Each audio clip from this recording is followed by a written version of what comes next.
जय मां सरला आजिकार ये नीतिवाणी रे आपण मानक पई सुंदर कथाटी होची माँ माने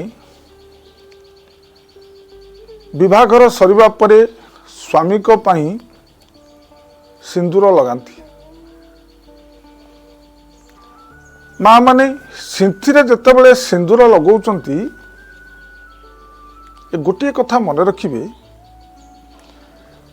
सिंदूर को जेते लंबा करिकी ये लगेबे स्वामीर आयुष्य सेते ये वृद्धि हुए।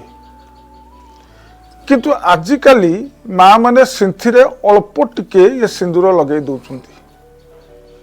नाई माँ माने से भूल केबे ये करंतुनी।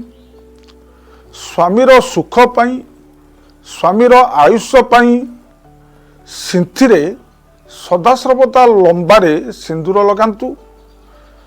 देखिबे आपनक जीवनटा सुखमय हबो।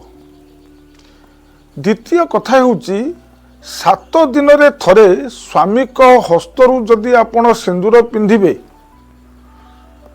स्वामीर आयुष्य आउरी ये वृद्धि हुए एवं घरे धन जन गोप लक्ष्मी परिपूर्ण हो जाए एवं परिवारटी खुशी रे मध्य अतिबाहित करे। यही थिला ये नीतिवाणी ये निर्जास कथा। जदि मोर ए दुईटी कथा को आपण माने ये मन रखिबे आपण को जीवन सरस सुंदर हो जिवो, वैकुंठपुर लाभ करिवे। एतिकी कही मु नीतिवाणी को ये शेष करुची। ये प्रणाम। जय जगन्नाथ।